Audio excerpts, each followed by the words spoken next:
Guys this is खुशबू जैन।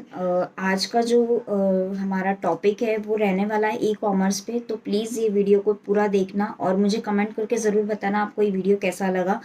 तो बिना देर किए हम इसकी शुरुआत करते हैं। और हाँ, उसके पहले जब तक अब तक आपने अगर मेरा चैनल सब्सक्राइब नहीं किया तो प्लीज़ मेरे चैनल को सब्सक्राइब करना। Thank you.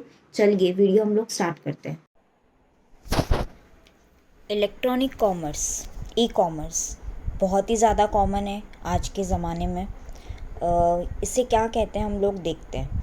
Any type of business और commercial transaction which involves transfer of information across the internet which covers different types of businesses from consumer based retail sites through auction or a music sites to business exchange trading between corporations। अब आपको इसको याद करने की technique क्या है। आपको यहाँ पे 4 पॉइंट आने चाहिए। क्या आएंगे वो 4 पॉइंट? इन्वॉल्व, कवर, फ्रॉम और थ्रू। मतलब क्या इसमें इन्वॉल्व होता है? तो इन्फॉर्मेशन इन्वॉल्व होती है। कवर क्या करता है? तो सभी बिजनेस कवर करता है। कहाँ से ये होता है? तो कंज्यूमर बेस्ड रिटेल साइट से ये होता है। और थ्रू किसके थ्रू होता है? तो ऑक्शन या फिर म्यूजिक साइट्स के थ्रू। ठीक है। किसके लिए? तो टू बिजनेस एक्सचेंज ट्रेडिंग। ठीक है। किसके साथ में? तो कॉपरेशन के बीच में, business exchange between corporation. Okay, तो इस तरह से ये हो गया हमारा ई कॉमर्स। ठीक है। एकदम सिंपली आपको याद करना है। क्या याद करना है आपको? Involve, cover, from, through, to, between. Involve, cover, from, through, to, between. ये अगर आप पॉइंट्स याद करते हो तो ऑटोमेटिकली आपके आंसर्स में वो सारी बातें आएगी जो मैंने आपको अभी बोली है। ठीक है। It involve customer to electronically exchange good और services between no barriers of time और डिस्टेंस। यहाँ पे मैंने क्या बोला है कि ये कस्टमर को अलाउ करता है कि वो इलेक्ट्रॉनिक क्या कर सकता है? गुड्स और सर्विसेज एक्सचेंज कर सकता है बिना कोई टाइम की रोक टोक, बिना डिस्टेंस। मतलब अगर वो इंडिया में बैठा है तो वो अमेरिका का सामान भी ले सकता है। वो इंडिया में बैठा है तो वो दिल्ली का सामान भी ले सकता है कभी भी। उसको जब मन चाहे कभी भी, रात को 1 बजे 2 बजे, दिन में कभी भी। ठीक है। तो इस तरीके से ये आपको ये सारे बैरियर्स को हटाता है। कौन कौन सी? टाइम और डिस्टेंस के बैरियर को। ठीक है। It is a paperless exchange of business information using EDI, email, electronic bulletin board, NEFT and other network based technologies. ये क्या है? ये पेपरलेस एक्सचेंज है। यहाँ पे आपको ना पेपर साइन करने पड़ते हैं, ना किसी को पेपर्स देने पड़ते हैं। ये सब काम क्या होता है? ऑनलाइन होता है। ठीक है। अब ये क्वेश्चन दिमाग में आएगा कि इसके एलिमेंट्स क्या होते हैं। तो एलिमेंट्स क्या होगा? भाई ई कॉमर्स जब आप करते हो तो आपके दिमाग में बातें आनी चाहिए ना कि भाई प्रोडक्ट होना चाहिए, सर्विस होना चाहिए। अगर गुड्स और सर्विस ही नहीं है तो क्या है? वो बिजनेस होगा? नहीं होगा। A place to sell the product, कोई प्लेस होनी चाहिए ना, मतलब वेबसाइट होगी तो ही तो होगा। A way to accept the order, किस तरह से ऑर्डर एक्सेप्ट करेंगे? ऑनलाइन करेंगे, कॉल करना पड़ेगा, किस तरह से? A way to get a customer to visit our website, कहाँ हम ऐसा एडवर्टाइज़ करें जहाँ पे हमको ज़्यादा से ज़्यादा कस्टमर्स मिले और वो इजीली उस वेबसाइट को विजिट कर सके। और way to accept the money, credit card लोगे, डेबिट कार्ड लोगे, एटीएम लोगे, नेट बैंकिंग लोगे, किस तरह से आप पेटीएम करोगे, कैसे कैसे आप वॉलेट यूज़ करोगे, वो सारी इन्फॉर्मेशन आपको डालनी पड़ेगी। ये एलिमेंट होता है ई कॉमर्स का। ठीक है। A way to accept the returns, अब अगर आपका कोई क्लॉथिंग वाला काम है, जैसे मिंत्रा क्या करती है? रिटर्न भी एक्सेप्ट करती है। अमेज़ॉन क्या करती है? रिटर्न एक्सेप्ट करती है। तो उसी तरीके से a fulfilment facility to ship a product to the customer. ठीक है। अब यहाँ पे आप शिपिंग कैसे करोगे कस्टमर को, ये भी आपकी एक फैसिलिटी होनी चाहिए। A way to handle warranty claim, अभी किसी ने सपोज इलेक्ट्रॉनिक गैजेट्स लिए तो वो वारंटी क्लेम कैसे करे? आपको कांटेक्ट करे या फिर कंपनी को कांटेक्ट करे या फिर ऑथराइज कोई डीलर होगा उसको कांटेक्ट करे। तो ये सारी बातें क्लियर होनी चाहिए। A way to provide a customer service आप कैसे दोगे? ऑनलाइन दोगे, वहाँ पे आपको जगह पे आके प्रोवाइड करेगा, या फिर किस तरह से आप दोगे, वो सारा आपको मेंशन करना पड़ेगा। ठीक है। तो ये क्या है? ये सारी बातें एलिमेंट्स ऑफ ई कॉमर्स। बहुत बार क्वेश्चन पूछा है और बहुत सिंपल है। आप कोई भी एक वेबसाइट को लेके बैठो, अमेज़ॉन को लेके बैठो, या फिर सोचो कि मुझे अब मेरी खुद की वेबसाइट बनानी है तो क्या क्या बातें मुझे देखनी पड़ेगी। अमेज़ॉन की मुझे कॉपी करनी है तो आप FAQs उसके देखोगे उठा के, तो आपको समझ में आ जाएगा कि क्या क्या मेरे ई कॉमर्स में आना चाहिए। ओके। अब यहाँ पे ई कॉमर्स एप्लीकेशन किसके कौन कौन यूज़ करता है? तो रिटेल स्टोर्स यूज़ करते हैं, ऑक्शन साइट्स, OLX वगैरह, कोऑपरेटिंग बिजनेसेस, उसके बाद में electronic banking, booking tickets, electronic publishing, filing tax return with the government department. तो ये सारे क्या करते हैं, ई कॉमर्स एप्लीकेशन का यूज़ करते हैं। ठीक है, अब यहाँ पे क्या होता है, यहाँ पे कुछ कुछ 4 टाइप के ई कॉमर्सेज होते हैं, एक एक हम लोग देखते हैं। अब पहला होता है B2B, मतलब बिजनेस टू बिजनेस। इसका मतलब क्या, इसका मतलब यहाँ पे क्या होता है कि e commerce between the businesses and the supplies chain technology. In party को बोला जाता है बिजनेस पार्टनर्स। मतलब एक तो बिजनेस होता है, उसके बाद में उनकी सप्लाई चेन जो होती है वो पार्टीज को क्या बोला जाएगा, बिजनेस पार्टनर्स बोला जाएगा। एग्जाम्पल यहाँ पे क्या दिया है, selling site templates to company using design base, ये एग्जाम्पल है मॉड्यूल में दिया हुआ। अब यहाँ पे मैं आपको इसका मीनिंग पहले बता देती हूँ। इसका मतलब क्या होता है, establish working relationship for the better solution to deliver the needs to link between the two complex accounting system. अब यहाँ पे अगर मैं बात करा जाए B2B का, यहाँ पे सिंपल सा ऐसा होता है कि यहाँ पे बिजनेसेस और सप्लाई चेन को जोड़ा जाता है, इनके बीच में बिजनेस होता है, उसे बोलेंगे B2B। ठीक है, ये किसके लिए होता है, ये यहाँ पे एग्जाम्पल बोला है यहाँ पे। अभी जैसे कोई भी तरह की उनको अपनी वेब डिज़ाइन करना है, तो वो क्या करेंगे, वो डिज़ाइन का बेस का यूज़ करके एक टेम्पलेट तैयार करेंगे, और फिर वो टेम्पलेट तैयार होने के बाद अपनी खुद की एक वेबसाइट बनाएंगे जिसे वो अपना नाम दे सकते हैं। ठीक है, तो इससे बोला जाएगा B2B।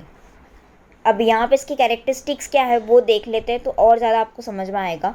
इट रिक्वायर्स 2 और more business entities interact with each other directly और थ्रू इंटरमीडिएटरी। यहाँ पे दो या दो से ज़्यादा एंटिटीज़ होनी चाहिए, एक के बीच तो कभी कोई होगा नहीं ना, तो 2 या 2 से ज़्यादा होनी चाहिए, ताकि डायरेक्टली या फिर थ्रू इंटरमीडिएटरी वो इंटरेक्ट कर सके एक दूसरे से।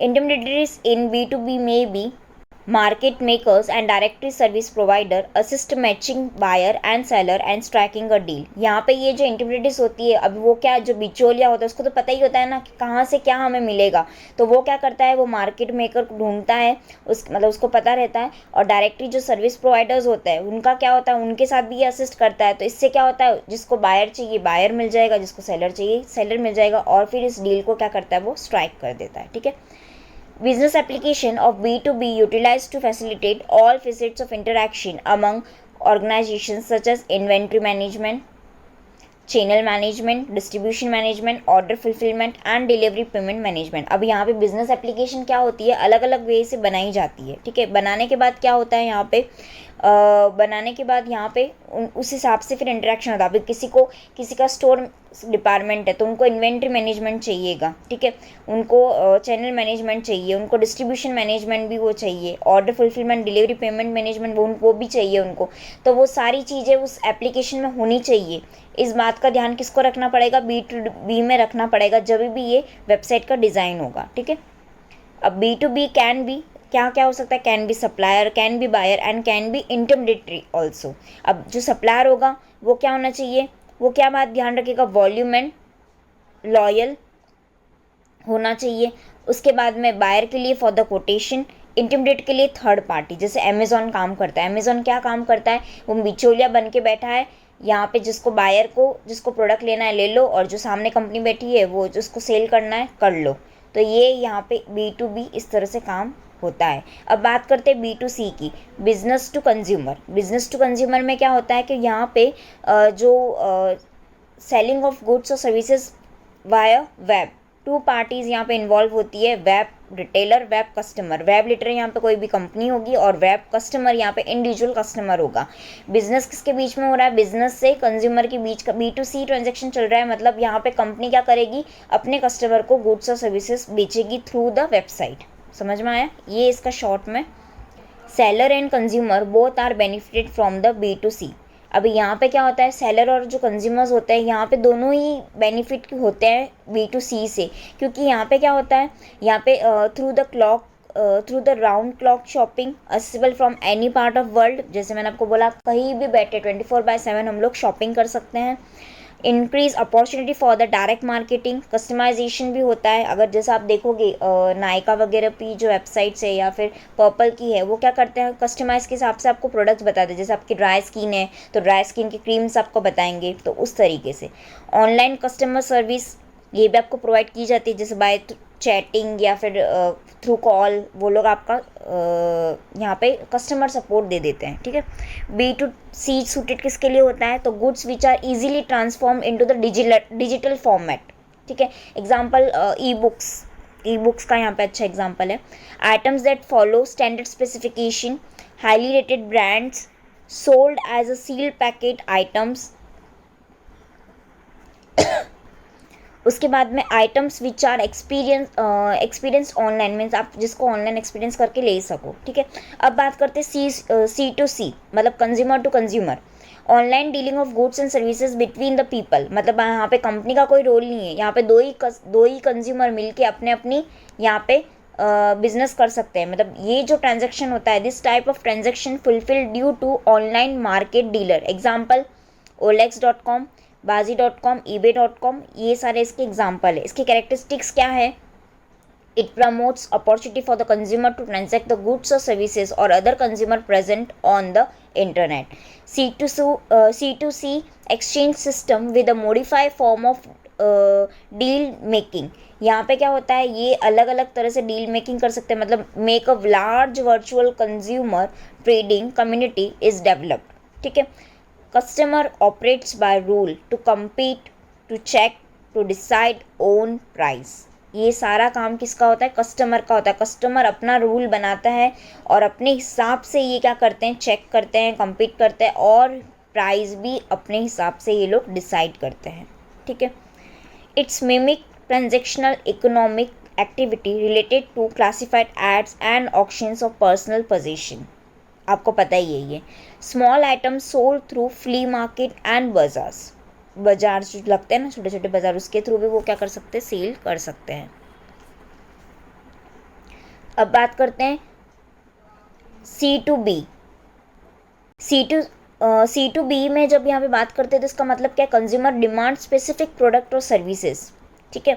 अब यहाँ पे सबसे बेस्ट एग्जांपल है टूर एंड ट्रैवल्स ऑपरेटर का मैंने लिया है। अभी जैसे आपको कहीं जाना है, आपको ट्रैकिंग के लिए जाना है, तो आप ट्रैकिंग के लिए बोलोगे मुझे ये प्लेस पे जाना है, तो आपके हिसाब से उन्होंने क्या कर दिया, कस्टमाइज़ करके आपने दिया। मतलब यहाँ पे जो रिस्पेक्टिव बिजनेसेस है वो अपने आप को एज ए प्रेजेंट करते हैं, एज अ बायर ग्रुप उसको प्रेजेंट करके बताएंगे कि भाई हम ये बेच रहे हैं, ठीक है। और ये जो होता है, ठीक है, ये जो होता है ये क्या होता है, कंज्यूमर मतलब कस्टमर के हिसाब से उनको स्पेसिफाइड प्रोडक्ट और सर्विस बना के दी जाती है। अब ये वेबसाइट किसके लिए होती है, एग्जांपल यहाँ पे टूर एंड ट्रैवल का यहाँ पे एग्जांपल लेते हैं, तो उनके लिए वेबसाइट लगेगी ताकि वो क्या कर सके, टूर पैकेज परचेस कर सके। ये प्रोवाइड करती है customer with the market strategy cost by two gain the insight into the consumer wants. मतलब इसका सिंपल सा अगर मैं बोलूँ ना, तो इसके जो कैरेक्टरिस्टिक्स है वो क्या है, ये क्या करते हैं, set of specification and price. मतलब आपको बताएंगे ये आपके डे 1 में ये होगा, डे 2 में ये होगा, उसकी इतनी प्राइस होगी, ठीक है। मैच रिक्वायरमेंट्स ऑफ कंज्यूमर, फिर देखेंगे कि भाई कितना इसमें रिस्पॉन्स मिल रहा है, able to determine price of product, and last में reduce the bargaining time and increase flexibility at the sale place. यहाँ पे क्या करते हैं, यहाँ पे क्या होता है, यहाँ पे सिंपल सा ऐसा होता है कि वो क्या करते हैं, एक स्पेसिफिकेशन सेट कर देंगे कि भाई ये हमारे इसमें होगा, हमारे 5 दिन का ये टूर है, इसकी प्राइस ये है। फिर कस्टमर को भी देखते हैं कि भाई कौन से ज़्यादा कस्टमर ऐसे आ रहे हैं, वो उन्होंने निकाल दिया। फिर वो उस हिसाब से प्राइस भी उनको कम ज़्यादा कर सकते हैं। मतलब अगर ज़्यादा डिमांड होगी तो वो प्राइस बढ़ा देंगे उस हिसाब से। फिर वो क्या करते हैं, टाइम कम, बस अभी बोलते हैं लास्ट 5 सीट्स रिमेनिंग, ऐसे बताते हैं ना वो, लास्ट 5 सीट्स लेफ्ट, इस तरह से वो स्ट्रेटेजी यूज़ करते हैं। और फिर यहाँ पे वो क्या करते हैं, फिर यहाँ पे जैसे ही उनको अच्छा रिस्पॉन्स मिलने चालू हो जाता है, फिर उस हिसाब से अपनी सेल्स को फ्लेक्सिबल वो कर देते हैं, ठीक है। अब 6 business value of e commerce, ये तो समझने से कुछ नहीं है, तो मैं जस्ट आपके लिए पढ़ लेती हूँ। ये क्या 6 value, generate new revenue from online sales, reduce transaction cost through online sales and customer support, and third is attract new customers, fourth is increase the loyalty of existing customer, and fifth is develop new web based market and channel for existing product, and उसके साथ ही develop new information based product assist to web, ठीक है। तो ये 6 value है e commerce की। अगर आप को किसी ने पूछा ई कॉमर्स की 6 वैल्यू बताओ, इम्पॉर्टेंट यहाँ पे क्या है, ई कॉमर्स की वैल्यू, बिजनेस वैल्यू क्या है, कमेंट। तो आपको ये 6 बातें याद आनी चाहिए, generate, reduce, attract, increase, develop के 2 पॉइंट। ठीक है, ये वीडियो हम लोग यहीं एंड करते हैं। नेक्स्ट हम देखेंगे ई कॉमर्स के बारे में, और होपफुली नेक्स्ट वीडियो में मैं ये चैप्टर ख़त्म कर दूंगी और नेक्स्ट चैप्टर हम लोग शुरुआत करेंगे। तो अगर वीडियो आपको पसंद आए तो प्लीज़ लाइक करिएगा और कमेंट में मुझे बताइएगा आपको कौन सा वीडियो चाहिए नेक्स्ट। ठीक है, और साथ ही साथ इस चैनल को आप सब्सक्राइब कर देना प्लीज़। Okay, thank you.